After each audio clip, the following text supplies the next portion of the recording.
This review was made possible by contributions from viewers like you.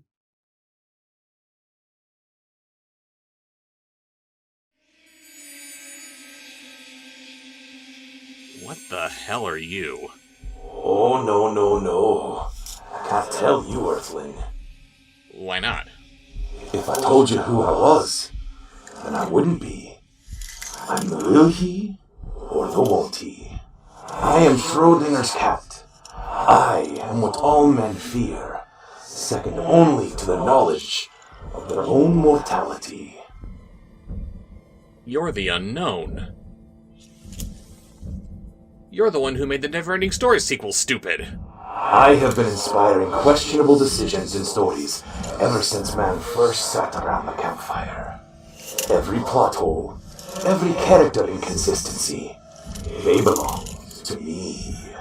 Why would you do that? I don't know. Hey, wait a minute, you were at that Willy Wonka experience in Glasgow. I wanted to see what I could do with an interactive story. Lure families into a recreation of Charlie and the Chocolate Factory, a story so near and dear to their hearts, and then subject them to an experience written by a cold, heartless machine, with some influence by me, of course. Imagine me as an evil chocolatier. It was scrumdiddlyumptious. Okay, so you're a troll who likes screwing with people's stories. What now? Now, I shall have the honor of watching your final review. You'll watch your movie, you'll make your suggestions, and then I'll cloud your mind with the unknown, leaving you only with the ability to make decisions that are questionable at best. Raven? What's the final vote for my executive producers at Patreon? Looks like they voted for the NeverEnding Story, the animated adventure. If this is the end, I'm gonna review fighting. Let's do this.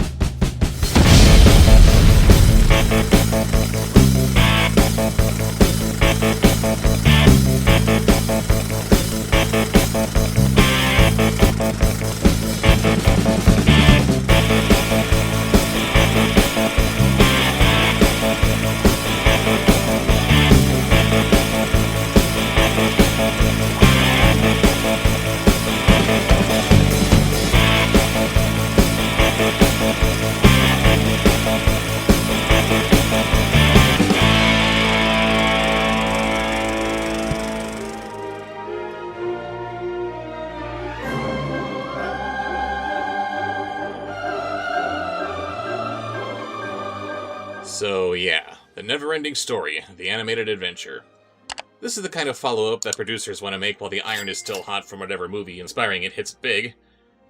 But the original movie was made back in 1984, and this show wasn't made until 1995. It's too easy to assume that this is going to be based more on the NeverEnding Story 3, which only came out the year before.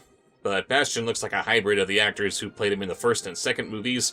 Mr. Coriander is back in his regular bookstore in Vancouver. There's no mention of the Nasties. Maybe it was meant to be released after the second movie in 1990, but it just got lost and they only found it again years later. Better late than never, am I right? Here's something really weird about this series' story structure. Each episode is, well, episodic. Since this is the NeverEnding Story, I would have thought that a more serialized approach would be the way to go. One episode feeds into the next, making the story longer, i.e. never-ending, eventually culminating into the series finale that won't make a damn bit of sense without seeing the entire series first. Like Fantasy Island? No, that makes no sense even if you did see the entire series. Since there's no overarching story to watch, we chose to look at only a handful of episodes to get an overall taste of the show instead of watching it in its entirety. But out of 26 episodes, how do we decide which we should see? I figured it would be a good idea to single out the fan favorites and or the most notorious by taking a peek at IMDb to see how each individual episode ranked, just to find out that the first episode was the only one to have an individual rating. It would appear that the rest of the series just can't be bothered with. Apparently Fantasia is now being menaced by the apathy. Whatever. Ooh, actually, a force that turns every character apathetic to the point where no one wants to do anything? That's a pretty dangerous stick to throw in the spokes of mankind's hopes and dreams, isn't it? Imagine a Fantasia that's full of nothing but Morla. The nothing is destroying our world. Not that it matters. Never give up, and good luck will find you. Or maybe it won't, whatever. If we're about to die anyway, I'd rather die fighting! I am Atreyu! Yes, but as you said, we're about to die anyway. Why bother? On the other hand, a little apathy might have saved Artax from the swamps of sadness. Our series opens with a theme song that doesn't sound in any way connected with the NeverEnding story.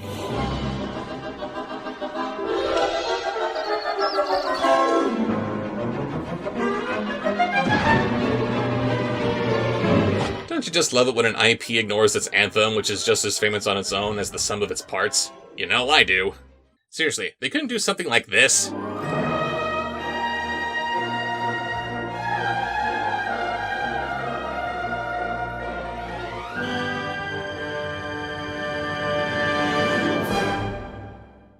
Something else that's really bizarre was the decision to make Zaida look more like Hexadecimal from Reboot, and Atreyu has blue hair and green skin like he had in the book. So, are we following the movies, the book, or just making up stuff as we go? And yeah, Zaida is back for this series. I suppose I should be irked that she's still around despite blowing up at the end of the second movie, but I have to remind myself that she's imaginary, and she's still going to exist in the minds of everyone who reads about her. It doesn't matter how many millions of people have seen Darth Vader die in The Return of the Jedi, he will always exist in Fantasia. As I said before, each episode tells its own little contained story in a not-so-never-ending fashion, but the one thing that ties them all together is how they all have the same beginning and end. Bastion wanders away from home and into Coriander's bookstore. He starts reading the never-ending story, while lights flash from inside it, making it look like a tiny disco.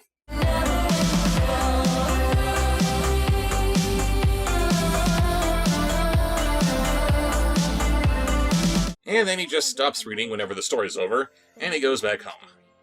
Thanks for undercutting the danger of this book by removing the possibility of getting stuck in it.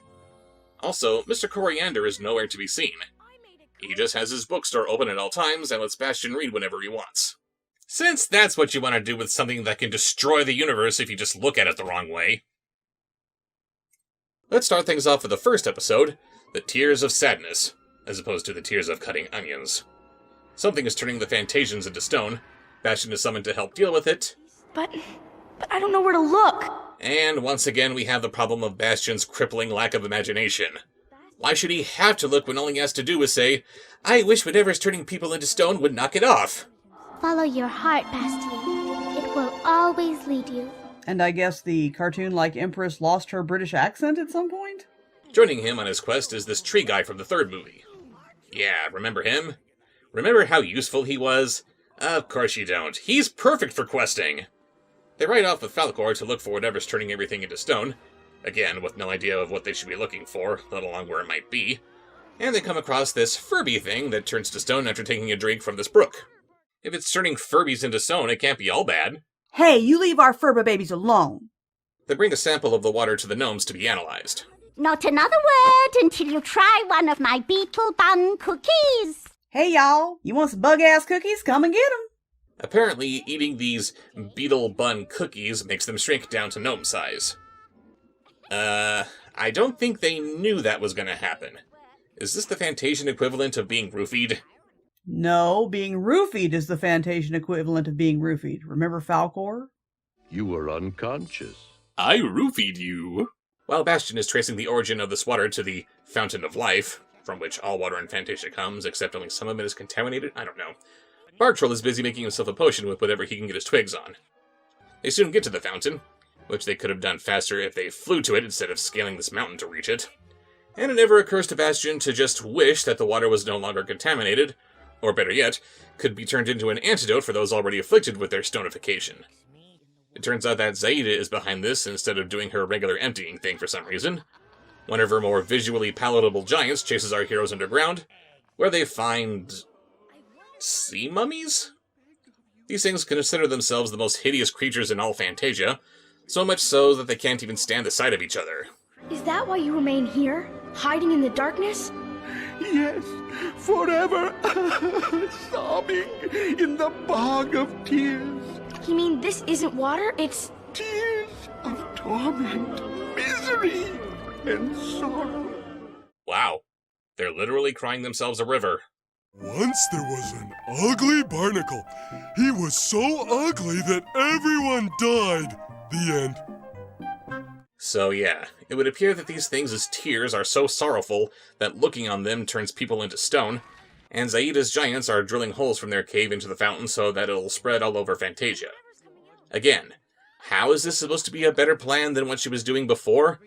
Zaida and her giants show up to put our heroes down, and I hate to make this suggestion, but since it has been proven to be surprisingly effective, why not just wish for a spray can? Bark Troll drops his potion into the water, which turns the sea mummy maggot things into clowns? No, they're Mr. Men! So apparently Bark Troll made the same chemical concoction that created the Joker, and now it's spreading through all of Fantasia! They're everywhere, like insects. Ah, no, I take it back. This is when you should have wished for a spray can. I wish for a spray can. Raid! And then Zaida explodes. Maybe that's just something that she does. She has a little mishap, she goes boom, then she's back to work the next day. Maybe she blew up because Bastion gave her another heart. So all's well that ends well as Bark Troll can finally enjoy a nice, refreshing drink of water.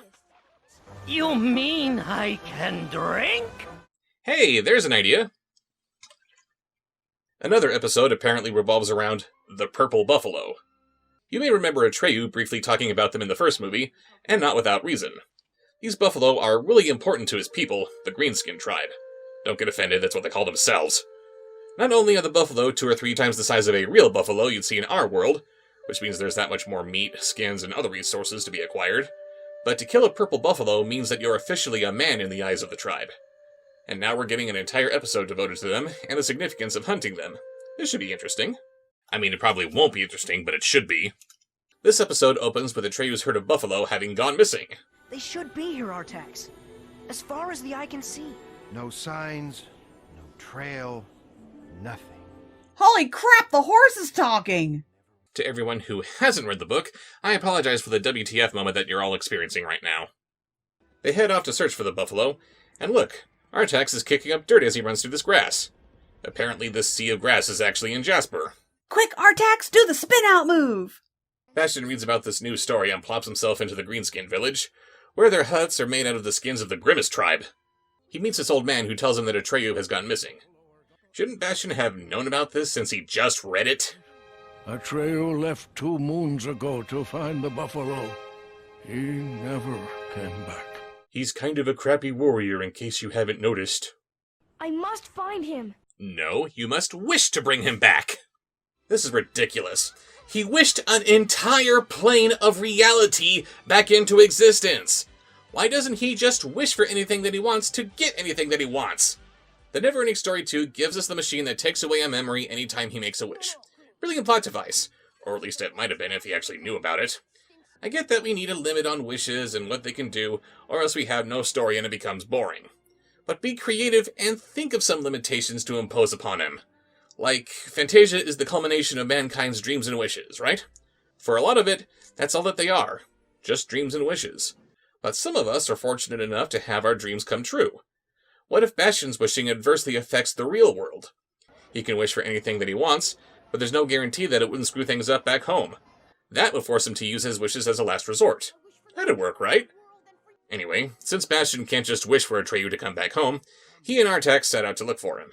Easy, Artax! Not so fast! And I guess Bastion forgot how to ride since the second movie. My son on a horse? He can't ride a horse. Wait a minute, what is Artax even doing here? Shouldn't he be with Atreyu wherever he is? While camping later that night, Bastion sees a vision of a not purple buffalo. The Horn of Gavilan. The what? Free the buffalo. Use the powder. But I don't... Free the buffalo. Use the powder. How? Where are they? Where there is life, there is always hope. I thought it was supposed to be good deeds.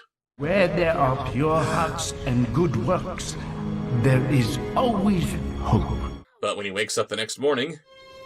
It wasn't a dream. It was Freddy Krueger. That raises a question. What happens when you dream in a world of dreams? They soon come across the thing that took Atreyu, which I guess is the airship from Monchi-Cheese. With no way to stop the airship, Bastion's only choice is to come aboard. I will always be near! You could be a little closer. No, it's better that I be near from far away. Bye now!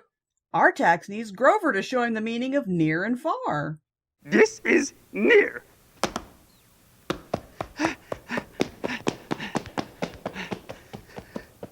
This is far! It's unclear as to how long Atreyu's been on this ship, but Zaida decides to now start sharing her evil plans with him, since that's just what villains have to do. I'm not going to destroy them. That would be unimaginative, wasteful.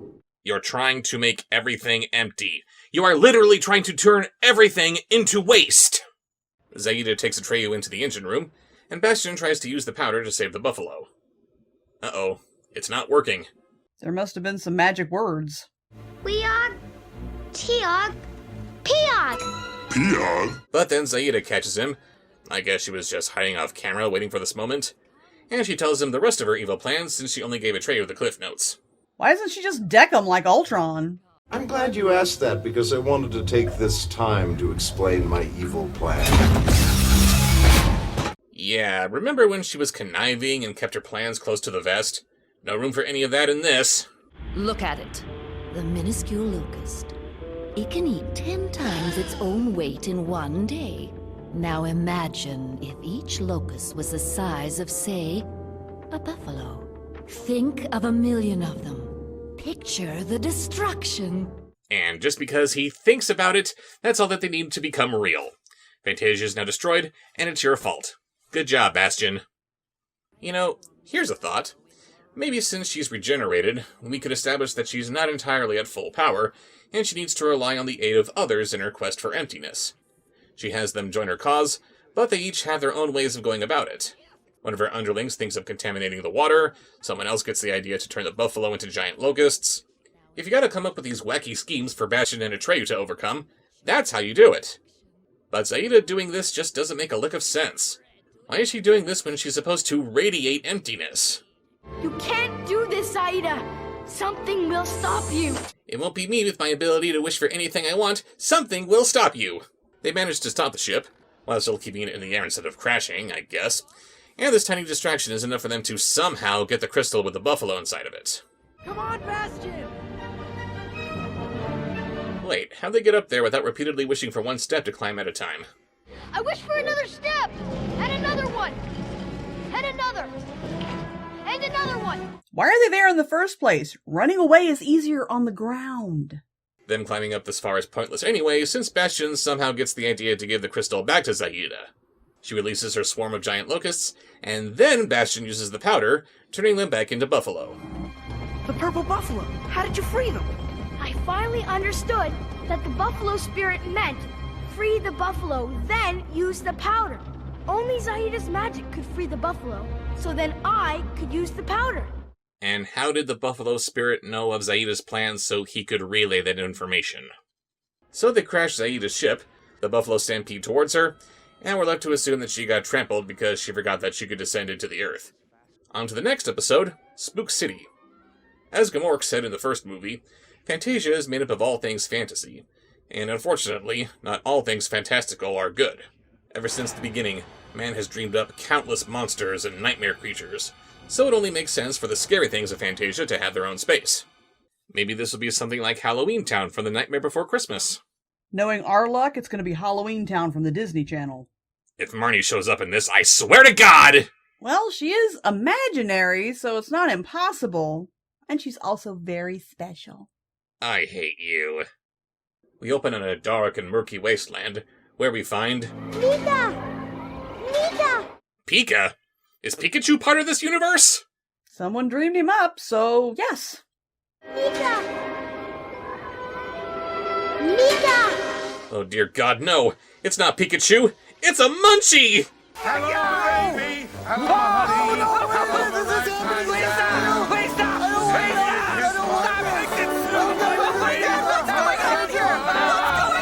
This chipmunk wombat thing is trying to help her brother who is caught in this spook city. She bumps into Bastion and asks for his help, but first they need to see this necromancer, which Munchie she was about to do anyway. Seems like this is the kind of thing that maybe Bastion would suggest now that he's part of the team, but he's just kind of along for the ride. This compass will take whoever holds it to wherever they want to go and back again. Ah, so that's where Captain Jack Sparrow got his compass that doesn't point north. It poofs them away to Spook City, where they meet this guy. Who are you? Argax, the gatekeeper. Look, baby, the city of everyone's fears has a talking monkey. That makes too much sense and I hate it. The unlocked gate allows them to enter, but it locks shut behind them until they face their worst fear. Which is eye-rolling because we've already been here before. Yeah, Bastion has faced countless horrors in Fantasia. He's confronted his fears that are applicable in the real world. This should be a cakewalk. They set out to look for Munchie She's brother, while passing Pennywise in the process. And it isn't long before they run into... Good on them for taking a cue from the book and making Gamork a dark mass that can turn into a wolf whenever it wants. But this? He looks like a beefed-up Wile E. Coyote. Will all join me here in the endless nothing. I need strong spirits to feed my hunger. And quite a departure from the growling, menacing whisper he had in the movie. Why did they make him sound like Jerry Nelson? A pretty little girl, is it? Yes, take me to Billy Bones, my pet. Gamork sucks them into the nothing, I think. But then he just spits them out along with Mika. That was convenient. They make a break for the way out, but Gamork starts chasing after... Really? The big bodybuilder physique looks silly enough on its own, but you had to make him skip leg day. Wait for me! I got the little baby legs! He's turning into Ludo from Labyrinth. And there's the Bog of Eternal Stench. We're running out of places to run! Hey, here's a crazy idea. Why don't you just wish that you're out of Spook City? Dumbass? Now that Gamork has them cornered, there's nothing left for Bastion to do but face his greatest fear. You wanted to know what my greatest fear is, Argax? The dark.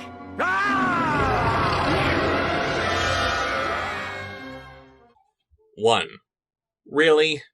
All the crazy crap you've seen in your young life and your greatest fear is the dark? 2.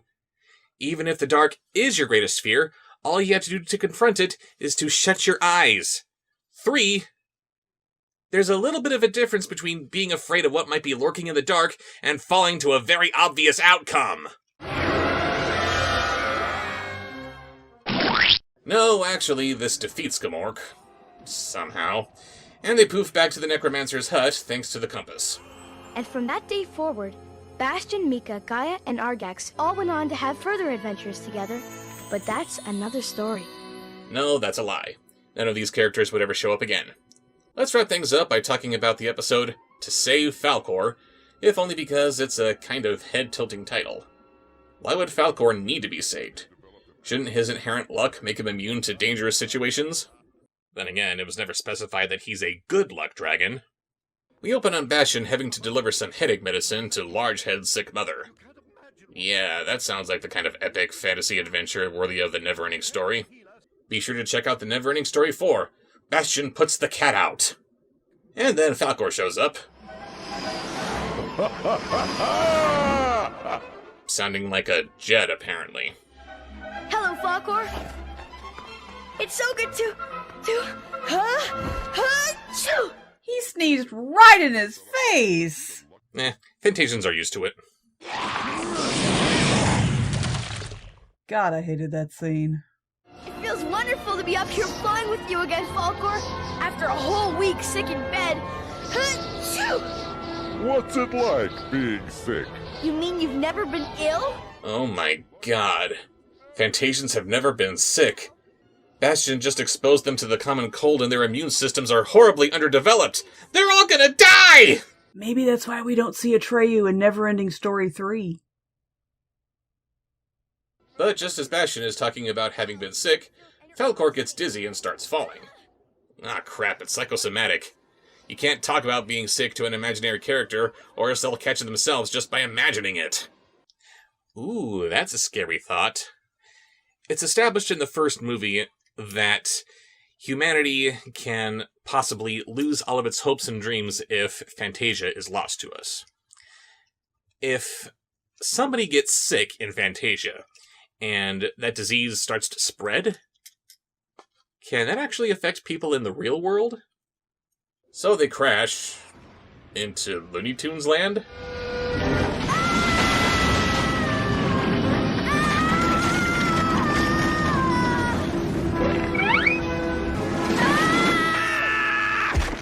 I'm sorry, but Falkor, my luck dragon... Can't a Nighthawk have a peaceful little snooze without dragons and boys raining down like cats and dogs? Wait, that's the Nighthawk? This series goes through the trouble of making Atreyu look more accurate to how he's described in the book, but for the Nighthawk, they just made him look like Orko and a Smurf had a baby? Why is he a blue Jawa? He flies off to get the help of another Nighthawk who lives nearby, who also happens to be a medicine woman. Like you said, Falkor, luck dragons never get sick. Never.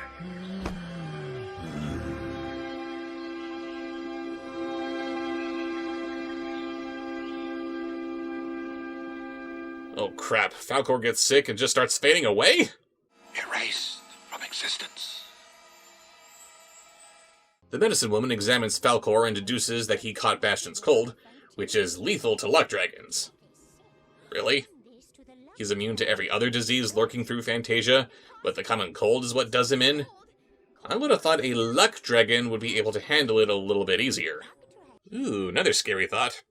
If you have something as non-lethal as the common cold, can it become lethal if you just imagine it to be so? The one thing in Fantasia that might help Falkor, aside from just wishing him back to normal obviously, is a potion made from the Tarkus flower, which can only be found on the highest peak of the Dead Mountains. They call them the Dead Mountains because no one ever returns from them. Wait. If no one returns from the Dead Mountains, then how do they know about these flowers which might save Falkor? Because Legos? Since wishing is again out of the question for some reason never explained, Bastion takes the Nighthawk's stupid bat to go get the flower. Vessel, you're flying in your sleep! I mean, you're sleeping in your... I mean... Wake up! So, horses can talk, monkeys can talk. Can bats not talk?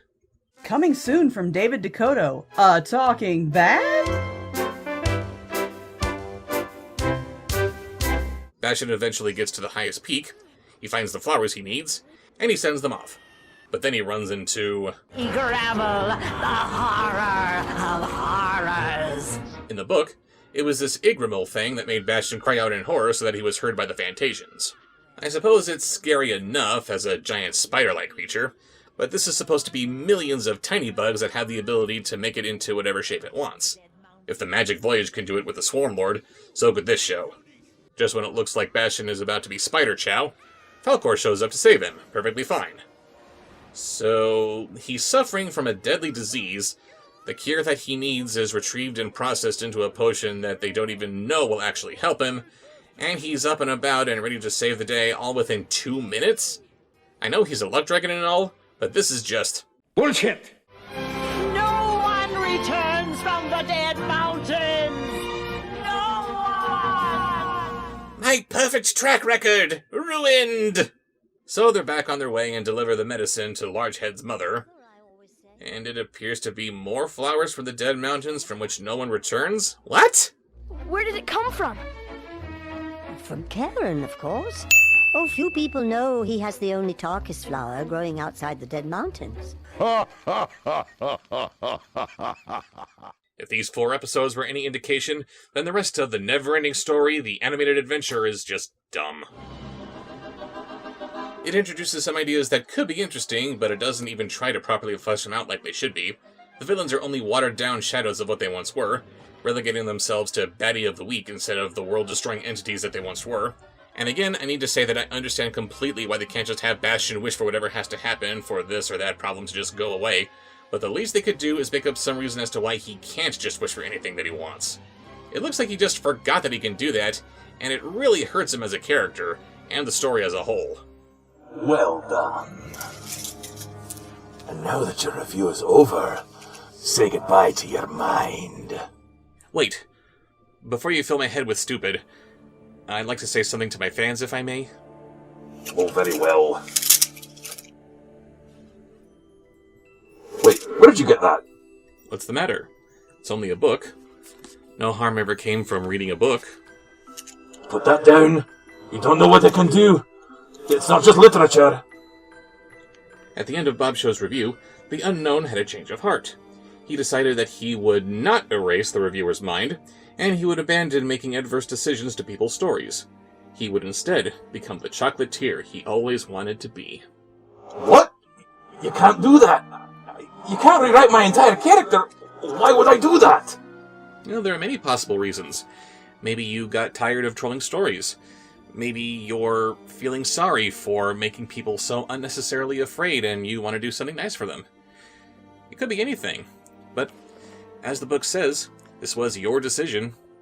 Why would you do that? I don't know. Well played, Earthling. Well played.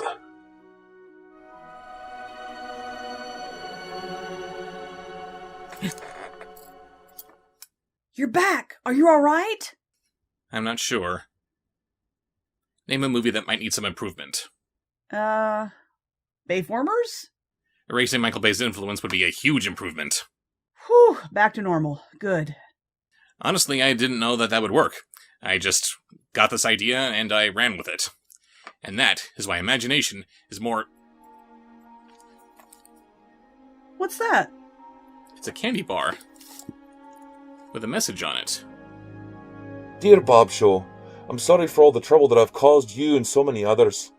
I can't make people unafraid of what they don't know, but I can help remind them that the unknown can also be sweet and rewarding. Keep dreaming, keep imagining, and keep inspiring. As for me, the Wonky Doodles and I have chocolate to make. Your friend, the unknown. And that is why imagination is more important than knowledge. See you later. We'll begin with a spin, traveling in a world of my creation. What we'll see will defy explanation. If you want to view paradise, simply look around and view it. Anything you want to do it. Want to change the world, there's nothing to it. There is no life I know to compare with pure imagination. Living there, you'll be free if you truly wish to be.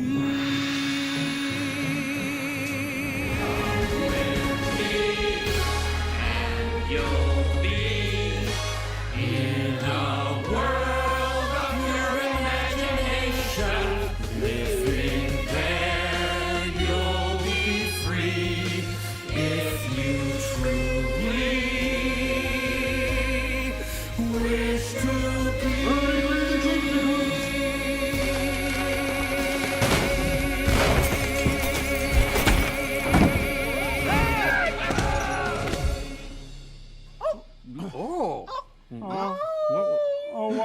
How does it taste? Actually pretty good. I don't understand. Yeah? What? Oh, yeah. Sounds good. I've always liked that song. Yeah, until now. It's getting weird around here. Da-da-da-da, God, no. You want to see the nothing? How about the nothing in nothing? Hey guys, and welcome back to another question of the review. And I apologize for this one sounding a little bit weird. I think this is kind of an odd way to question a question, which was, what, sweetheart? Yes, I didn't understand the question until after I read some of your answers, and then I kind of got it, but we also realized that not many people understood the question, so sorry about that. My bad. All right, but the question of the review is there anything that made you angry, and then something else came along that justified it, and while you understand how it makes sense, you're still angry at the justifier? And this question is coming from, actually, believe it or not, the Nasty. Because there is a lot of dumb in the NeverEnding Story 3. And it would make all the sense in the world if they simply explained that all the dumb was coming from them. And then this stupid thing happened because I think that's funny. Except that's not what happened. It's just bad filmmaking. But, yes, something that made you angry, and then something happened that made you understand it, but you still don't like it, and you still don't like this thing that's justifying it. I was never a fan of Ra's al Ghul, who always struck me as more of a Justice League villain than a Batman villain. Then the Arkham video games came along and retconned that there's actually a Lazarus pit under Gotham, and Ra's al Ghul actually tried to harness its power to be used as a source of energy for the city. Not only does it make complete sense for Ra's to establish a base of operations in Batman's home turf and make him a more recurring villain, but since the chemical makeup of Lazarus pits is known to induce insanity, it also makes perfect sense as to why so many people in Gotham would have the kind of mental issues that lead them to becoming supercriminals. The inclusion of a Lazarus pit under the city makes far too much sense, and I hate it. And Bobshow's answer to the question did nothing to help me understand the question. No? Answer to the question? Yes, answer to the question. I think I said that right. But as I went through the question, the answers that you guys gave, it made more sense. So hopefully it will for you as well if you didn't get that. Okay, so Monster Combo 007 says, when a video game I wanted to play was delisted due to it not selling very well, making it legally impossible to access. So he understood it wasn't selling well, so they delisted it, but then he still wanted to play the video game. And I understand completely, because I loved Monster Combo 007 GoldenEye on N64. Huh? Meow. It's a Bond joke. I'm lost. Let's see, Jake Fry says, I never really liked Queen Amaya from Wish. I'm probably saying her name wrong. Since she was only a good guy so that her actress had room to show off her pipes during the song Knowing What We Know Now. But that was only after I discovered that Amaya was originally intended to be evil, making her and her husband Magnifico Disney's first villain couple. Feeling as though Disney scrapped this idea because they're greedy cowards, I got even more angry. She deserved better than this. I haven't seen Wish. You're missing nothing. Isn't that the movie that was made by AI? That is unconfirmed. Unconfirmed. Okay, because that's why my son won't watch it. But the way that so many people are able to pick up on just how bland it is, it's like somebody either went to an AI to write this or they wrote it in their sleep. Oh, wow. Yeah. That bad, huh? Well, we're probably going to have to review it, so don't say much more. I was about to say something, but you're right. I probably should just leave this alone, because there's a lot and at the same time very little to say about it. User WO7QL7OR3G. What is this? Did the quadratic formula explode? Something like that. Says, long time ago, long time ago. In long a galaxy time ago, I was far rather away, Naboo was under an attack. Yes, I'm singing Weird Al. Deal with it. Oh, you're such a dork. Okay, long time ago, I was rather angry with a particular person online who had a very negative opinion on the Marvel films. It didn't help. Shush. It didn't help that the way he wrote his dislike for them, this is important, the way that he wrote his dislike for them made me feel attacked. However, after I started watching movie reviewers, Bobsheaux included, and I shed some of the bias I had for this series, I realized that I had no reason to be angry nor feel insulted, as I too have become more critical of the stuff I watch.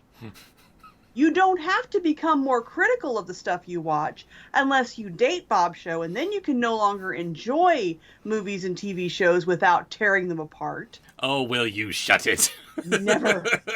But the thing is, even if you really like something, whatever it is, a food, a movie, a song, an artist, a city, whatever, just because other people may not share in your opinion doesn't mean that you have to be angry about it.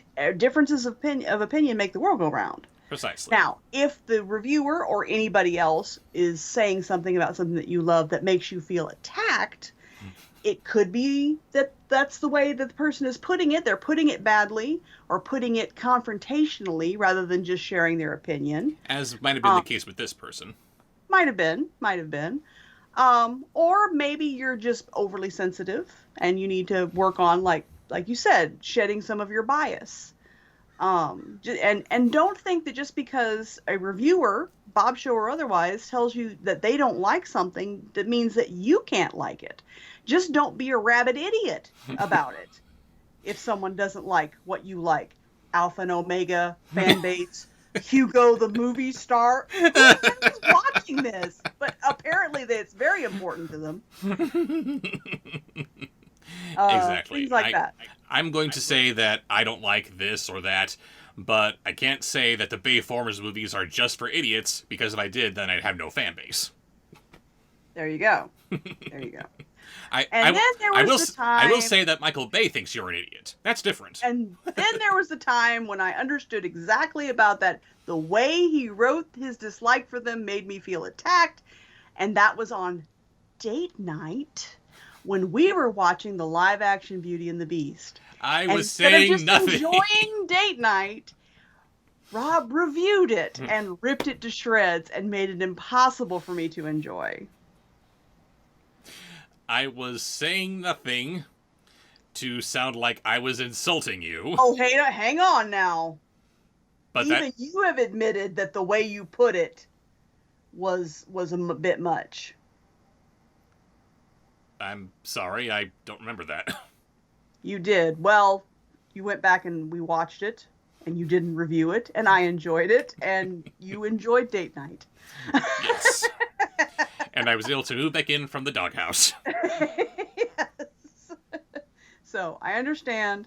And hopefully we never review something in a way that makes you feel like you're stupid or uneducated or what have you for liking something just because your opinion is different. That's not even though we here. express, we ham it up and go ridiculous about how bad things are when they may not be actually that bad, but that's part of the entertainment.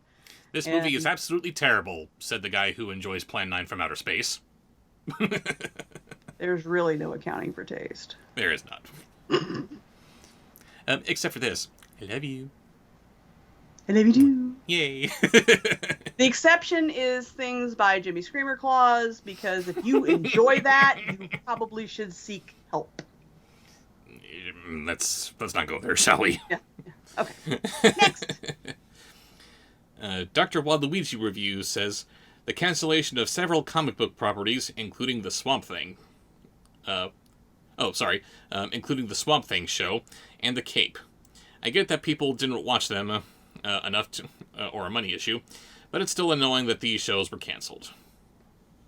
Yes, because it may not be pulling the numbers that it is, but there is some kind of an audience. And I'm sorry that your audience is just going to be that little bit bigger. Otherwise, these shows would still be with us today. Mechazoic says, it drives me crazy when a TV series ends on a cliffhanger and then it isn't renewed. I understand why studios do an end of season cliffhanger to draw up interest for the next season, but they really shouldn't do that unless they're certain that another season is happening. I can't stand not knowing what happens next. I agree. Mm-hmm. I agree. And don't tack a movie on to tie up the loose ends. That almost never works out well. Oh, what are you thinking? Sense8. Oh, they did that. Firefly. Or Serenity. I can't remember. I think Serenity's the movie and Firefly was the TV series. But either way, it just doesn't scratch that itch. Or just, not ending it. Oops, we didn't get renewed. Sorry. Uh-oh. You'll never know how this ends. Oh, hey, look at that. The 12th season of MST3K ended with Jonah and the bots flying back to Earth. Oh, wait, they're back? What? What happened? That doesn't count. Oh, that counts. Let's see. Seven Beetle of Doom says, movie studios, instead of just creating original characters, to do Five Nights at Freddy's knockoff movies. It's now a trend to make R-rated movies based on kids' IPs for shock value. It stopped being surprising or shocking a long time ago. It's now just lazy. A good example, Warner Brothers rebooting Banana Splits as an R-rated Five Nights at Freddy's ripoff, and the upcoming A24 Barney movie, marketing towards adults, while Barney the Dinosaur is about to get a CGI reboot preschool show at the same time. Not to be confused with the trend of R-rated movies based on public domain kids' books popularized by Winnie the Pooh, Blood and Honey. I still haven't seen both trends produce anything good. I understand shock value sells, but I'm still not watching it. And I have heard nothing about this Barney thing. A Barney movie marketed towards adults? I have no idea what that could possibly mean, but yes, it's especially tacky when, as it's said right here, they're still making shows about it. Winnie the Pooh? Okay, fine. Of course, we remember it mostly for what Disney did with the property, but that's a thing. That's out there in the public domain ether for us to do whatever we want with, I suppose. But, really, Barney, while we're still doing things which are supposed to be marketed to kids, what's going on here? What are we doing? Have you heard about this? The A24 Barney movie? I have not, and I know I've heard the studio A24 before, but I don't remember exactly what they do. Are they ringing any bells? Well, the research is necessary, I guess. I suppose so. But yeah, I haven't heard anything about this Barney movie in particular, but it's hardly surprising. Look how shocked I am. Look how shocked I am by this movie that's supposed to induce shock. Yeah. But Winnie the Pooh, Blood and Honey, I have no desire to see that. And for the record, I am sorry that movie exists because of me. I used to sing the Winnie the Pooh song to my eldest child. I'm not watching Blood and Honey. I still remember Winnie the Pooh, and then they go, Pooh. And then someone stumbled upon one of my Storytime streams one day and heard me talking about how Christopher Robin was actually a psychological thriller. Oh, Christopher Robin, why did you forget about us? Now we're going to have to destroy you. And Winnie the Pooh was forever ruined because of Bobsheaux. And someone took that weird and creepy idea and turned it into a slasher. Guys, come on, if you're going to be horrible, at least be creative with it. Truly. See, I turned Winnie the Pooh into Pennywise. That's something. Yeah, no, it's not. It's nothing. It's wrong. It's wrong. Winnie the Pooh is cute and sweet and innocent. That's the whole point. Shut up. Would you like a balloon? No. Nobody wants a balloon. Stop. Okay, next. They all moving float on. down here, Christopher Robin. Damn it. The next answer comes from Sage Man. Hey, Sage. Hello. I was horrified when Smart Hulk made his debut in Avengers Endgame. He looks and behaves so much like Bruce Banner in the Hulk's body that all I could see was a Banner who thoughtlessly murdered the Hulk and was wearing his skin like a suit. You. Yeah, over time, from careful examination of the character and the creative decisions behind it, I finally came to see that Smart Hulk is both Banner and the Hulk, sharing a mind as well as a body. It's still pretty weird, though. After the Hulk spent Ragnarok insisting that he's a different person from Banner, and spent Infinity War insisting that he's not just a weapon to throw at Banner's problems, it seems weird that this informal Hulk trilogy would end with the Hulk being, as Smart Hulk puts it, the cure for all what ails them.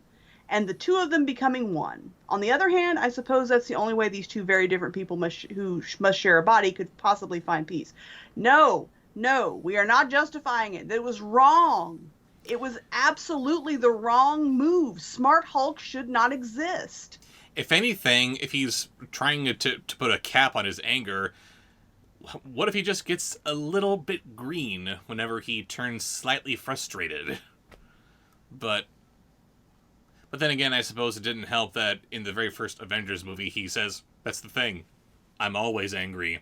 And he can just turn it on and off like a light switch. It's like, I think a better development would have developed the ability to bring Hulk out without being angry. Not that Hulk comes out and he's super smart and can read a book and he's wearing glasses and is Bruce Banner in a Hulk suit. No, it should have been, okay, I've got this problem. I need strong, but I don't want him to go berserk on it. So bring him out. He's a little more logical. He's a little more reasonable because he's not so angry. But he's still angrier than Banner. That's the point. Yeah.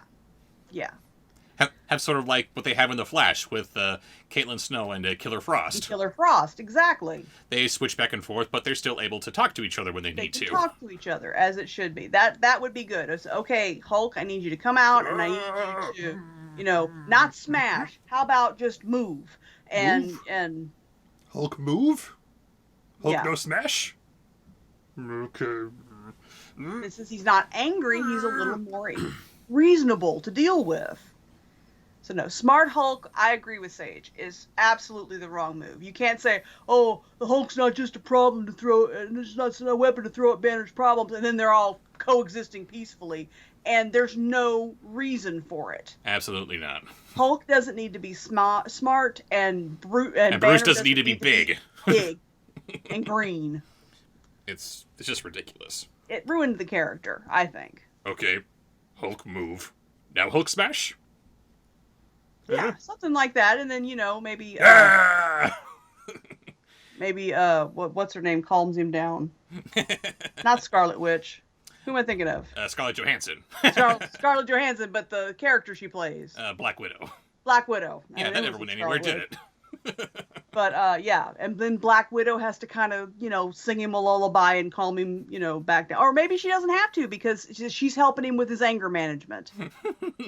You're like, okay, I'll go back down, and then we have Bruce again.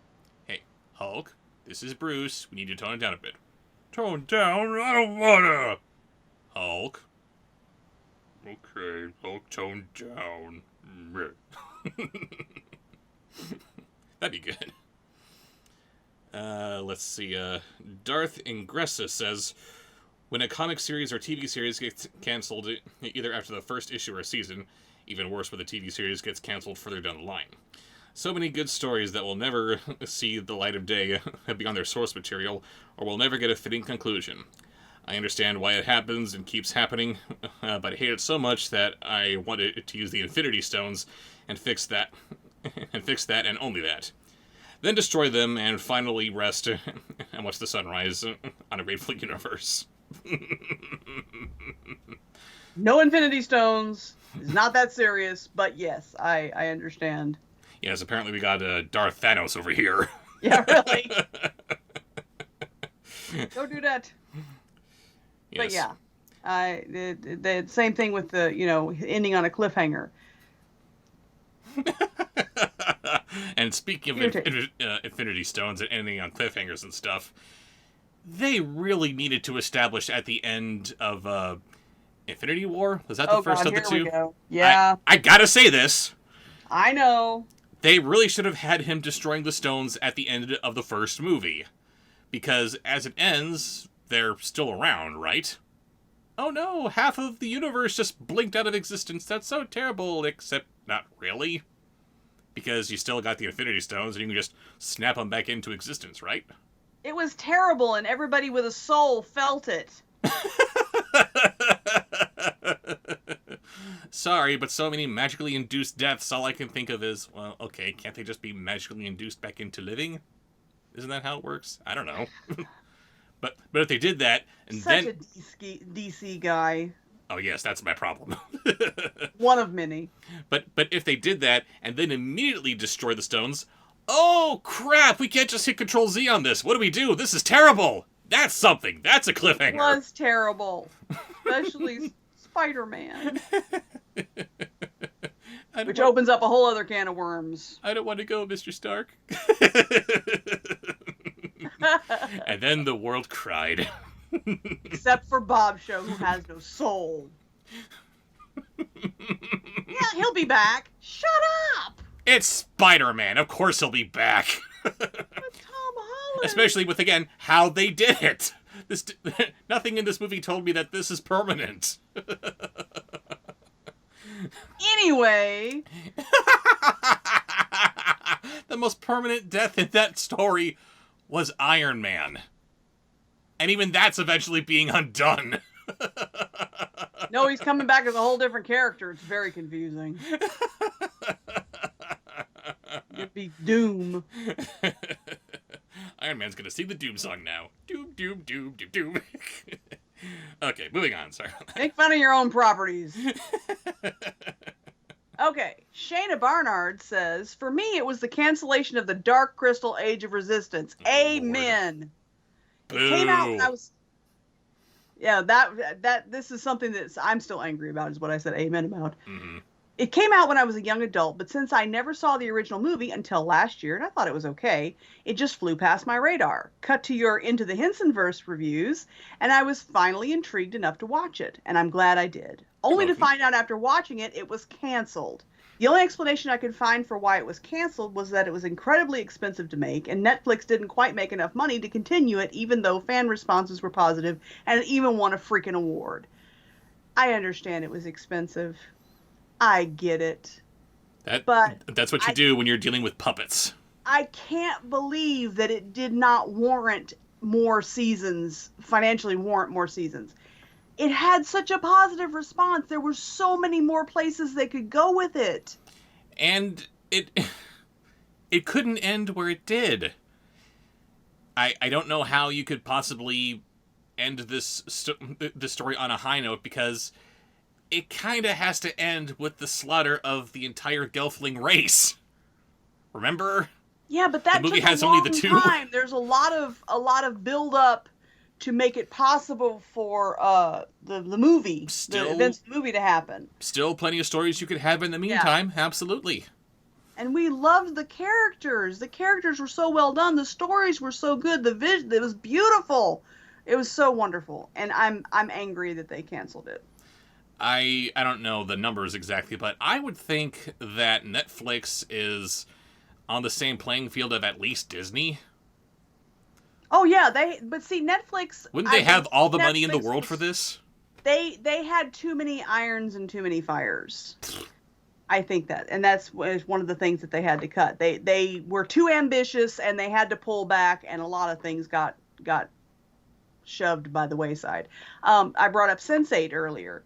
Sense8 was such an amazing series.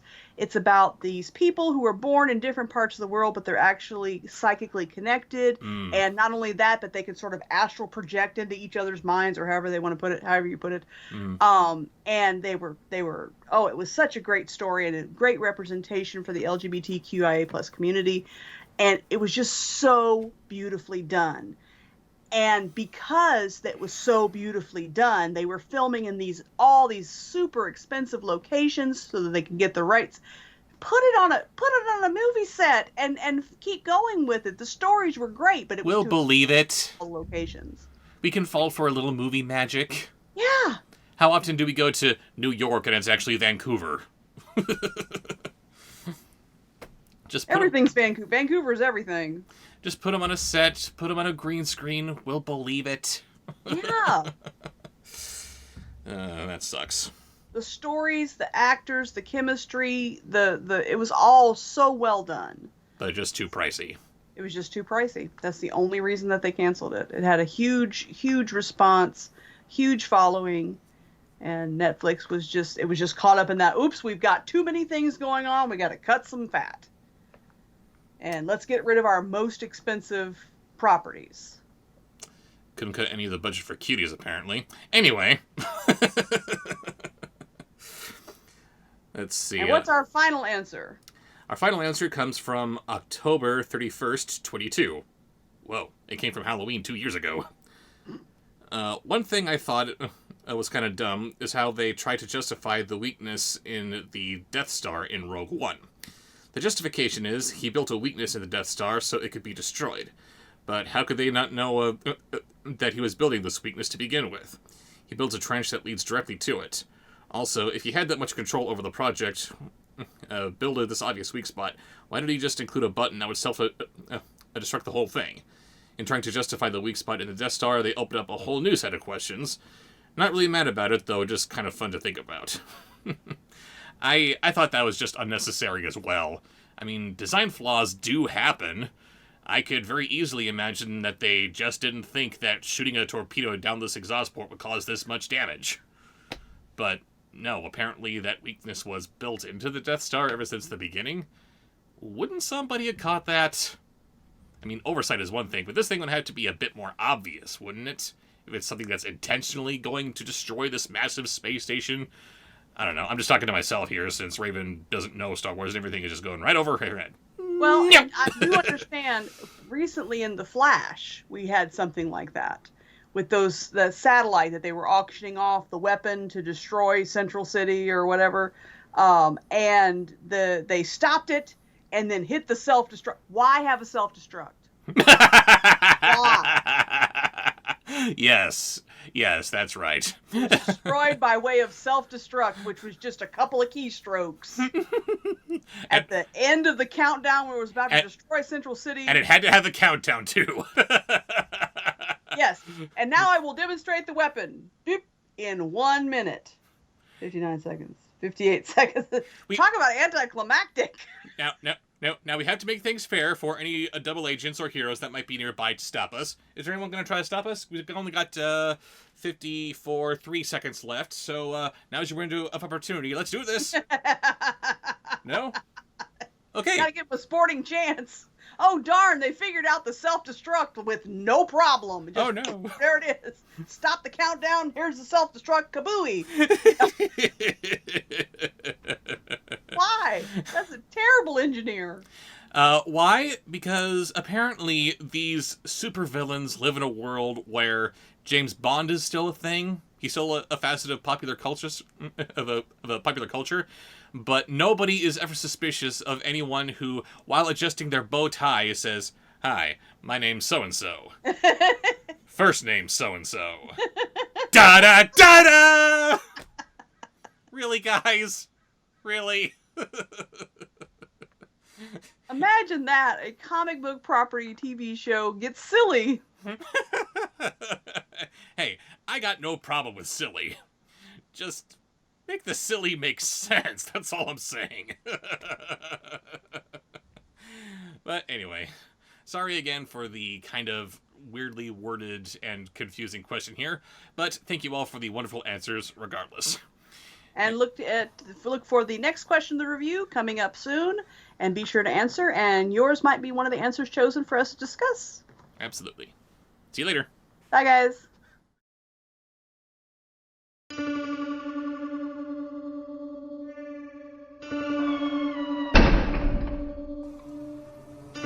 Subscribe, like, follow, comment.